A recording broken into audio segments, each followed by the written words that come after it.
जम्मू कश्मीर में एक बार फिर से सुरक्षा हालात को लेकर गंभीर चिंता का माहौल बन गया है।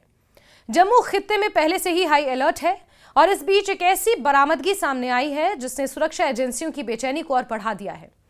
जम्मू पुलिस ने सिधरा इलाके से एक ऐसा टेलीस्कोप बरामद किया है जिसका इस्तेमाल आमतौर पर असॉल्ट राइफल्स या स्नाइपर राइफल में किया जाता है। यह टेलीस्कोप चीनी निशान वाला बताया जा रहा है, जिससे पाकिस्तान और चीन के संभावित कनेक्शन को लेकर सवाल खड़े हो रहे हैं। यह मामला तब और ज्यादा गंभीर हो गया जब यह सामने आया कि यह टेलीस्कोप जम्मू में स्थित राष्ट्रीय जांच एजेंसी यानी नेशनल इन्वेस्टिगेशन एजेंसी के मुख्यालय और जम्मू कश्मीर पुलिस के सुरक्षा मुख्यालय के बेहद नजदीक मिला है। यही नहीं, इस इलाके के आसपास सीआरपीएफ बटालियन का मुख्यालय और सीमा सुरक्षा बल यानी एसएसबी के ठिकाने भी मौजूद हैं। चार बड़े सुरक्षा प्रतिष्ठानों के पास आतंकियों द्वारा इस्तेमाल किए जाने वाले हथियार का हिस्सा मिलना किसी भी तरह से सामान्य घटना नहीं मानी जा सकती। जानकारी के मुताबिक ये टेलीस्कोप सिधरा क्षेत्र के असराराबाद इलाके से मिला है। बताया जा रहा है कि एक 6 साल के बच्चे के पास से यह संदिग्ध वस्तु बरामद हुई, जिसके बाद तुरंत पुलिस और विशेष अभियान समूह यानी एसओजी स्पेशल ऑपरेशन ग्रुप को सूचना दी गई। शुरुआती जांच में यह साफ हुआ कि यह कोई आम दूरबीन नहीं बल्कि हथियारों पर लगाया जाने वाला एडवांस टेलीस्कोप है, जिसका इस्तेमाल दूर से निशाना साधने के लिए किया जाता है। इसके बावजूद पूरे इलाके को खंगालना शुरू कर दिया गया और जांच का दायरा और बढ़ा दिया गया। वरिष्ठ पुलिस अधिकारी मौके पर पहुंचे, लेकिन उन्होंने फिलहाल मीडिया के सामने ज्यादा कुछ कहने से बचते हुए जांच जारी रखने की बात कही।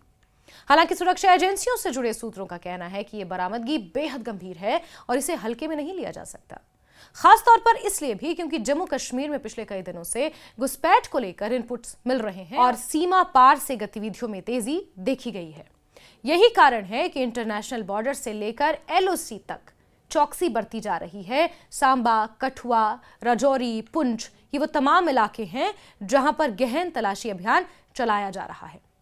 पिछले 4 दिनों से जम्मू कश्मीर पुलिस, सेना, अर्धसैनिक बल अंतर्राष्ट्रीय सीमा और नियंत्रण रेखा से सटे इलाकों में संयुक्त सर्च ऑपरेशन चलाए हुए हैं। जंगलों, पहाड़ी इलाकों और संवेदनशील क्षेत्रों में लगातार तलाशी अभियान जारी है। खुफिया एजेंसियों के अनुसार कोहरे का फायदा उठाकर आतंकवादी जम्मू क्षेत्र में घुसपैठ की कोशिश कर सकते हैं। सर्दियों के मौसम में इस तरह की कोशिशें पहले भी देखी जा चुकी हैं। खुफिया रिपोर्ट्स के मुताबिक जम्मू, सांबा, कठुआ, राजौरी जिलों के सामने सीमा पार आतंकी लॉन्च पैड्स पर अचानक गतिविधियां बढ़ गई हैं। बताया जा रहा है कि पाकिस्तान ने ऑपरेशन सिंदूर में भारी नुकसान उठाने के बावजूद एक बार फिर से जम्मू प्रांत के सामने बड़ी संख्या में आतंकी लॉन्च पैड्स को सक्रिय कर दिया है और जम्मू और सीमा पर अपने OGWs के नेटवर्क को भी और ज्यादा तेज करने पर सीमा पार बैठे आतंक के आका उतारू हैं। पिछले महीने एक वरिष्ठ बीएसएफ अधिकारी ने जानकारी दी थी कि पाकिस्तान ने करीब 72 आतंकी लॉन्च पैड्स दोबारा एक्टिव किए हैं। इनमें से 12 लॉन्च पैड्स अंतर्राष्ट्रीय सीमा के पास सियालकोट और जफरवाल इलाके में बताए गए हैं, जबकि करीब 60 लॉन्च पैड्स नियंत्रण रेखा के पार मौजूद हैं। ऐसे माहौल में जम्मू में चीनी निशान वाला असॉल्ट राइफल टेलीस्कोप मिलना कई सवाल खड़े करता है। सुरक्षा विशेषज्ञों का मानना है कि यह केवल एक उपकरण की बरामदगी नहीं है, बल्कि इसके पीछे किसी बड़ी साजिश की आशंका से इनकार नहीं किया जा सकता। पाकिस्तान पहले भी आतंकियों को चीनी हथियार और उपकरण उपलब्ध कराता रहा है। ऐसे में इस बरामदगी को पाकिस्तान चीन गठजोड़ के संकेत के तौर पर भी देखा जा रहा है। इस बीच हालिया पहलगाम आतंकी हमले के बाद जम्मू कश्मीर के सीमावर्ती इलाकों में सुरक्षा तैयारियों की नए सिरे से समीक्षा शुरू कर दी गई है। बढ़ते खतरे और पाकिस्तान की ओर से हालिया गोलीबारी को देखते हुए केंद्रीय गृह मंत्रालय ने जम्मू कश्मीर प्रशासन से अंतर्राष्ट्रीय सीमा और नियंत्रण रेखा से सटे जिलों में अतिरिक्त बंकरों की जरूरत का जमीनी आंकलन भी मांगा है। इसके बाद जम्मू, सांबा, कठुआ, राजौरी, पुंछ, बारामूला और कुपवाड़ा जैसे सीमावर्ती जिलों में जिला प्रशासन ने सर्वे का काम भी शुरू कर दिया है। ऑपरेशन सिंदूर के दौरान जम्मू, राजौरी, पुंछ जिलों के कई रिहायशी इलाकों को पहली बार पाकिस्तान की ओर से हुई भारी और लगातार गोलीबारी का सामना करना पड़ा था। ऐसे कई इलाके सामने आए जहां पहले कभी बंकरों की जरूरत महसूस ही नहीं की गई थी, लेकिन अब खतरे का आकलन पूरी तरह बदल चुका है। प्रशासन का मानना है कि भविष्य में ऐसे हालात दोबारा बन सकते हैं, क्योंकि पाकिस्तान बाज नहीं आने वाला, इसलिए अभी से तैयारी जरूरी है। इस बार प्रशासन व्यक्तिगत बंकरों के साथ साथ सामुदायिक बंकरों पर भी जोर दे रहा है। घनी आबादी वाले गांव और कस्बों में ऐसे कम्युनिटी बंकर बनाए जाने की योजना है ताकि किसी भी आपात स्थिति में ज्यादा से ज्यादा लोगों को सुरक्षित जगह मिल सके। इसके साथ ही पुराने और जर्जर हो चुके बंकरों की भी अलग से सूची तैयार की जा रही है।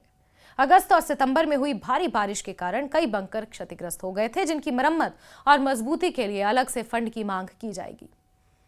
जम्मू कश्मीर के 7 सीमावर्ती जिलों जम्मू, सांबा, कठुआ, राजौरी, पुंछ और बारामूला और कुपवाड़ा में ये पूरी कवायद एक साथ चल रही है। जिला मजिस्ट्रेट सुरक्षा एजेंसियों के साथ मिलकर ये तय करेंगे कि बंकर कहां बनाए जाएं और किस तरह के बंकर ज्यादा कारगर होंगे। सर्वे पूरा होने के बाद एक विस्तृत प्रस्ताव केंद्र गृह मंत्रालय को भेजा जाएगा। इन बंकरों का निर्माण सिक्योरिटी रिलेटेड एक्सपेंडिचर स्कीम के तहत होगा। कुल मिलाकर जम्मू में चीनी असॉल्ट राइफल टेलीस्कोप की बरामदगी, सीमा पार से बढ़ती गतिविधियों और बंकरों को लेकर शुरू हुआ नया आंकलन साफ संकेत देता है कि जम्मू कश्मीर में सुरक्षा हालात तेजी से बदल रहे हैं। सुरक्षा एजेंसियां किसी भी खतरे को लेकर कोई ढिलाई नहीं बरतना चाहती। आने वाले दिनों में जांच से यह साफ हो पाएगा कि इस टेलीस्कोप के पीछे कौन है और इसका मकसद आखिर क्या था। लेकिन फिलहाल पूरे जम्मू खित्ते में रेड अलर्ट जैसे हालात हैं। हर गतिविधि पर कड़ी नजर रखी जा रही है।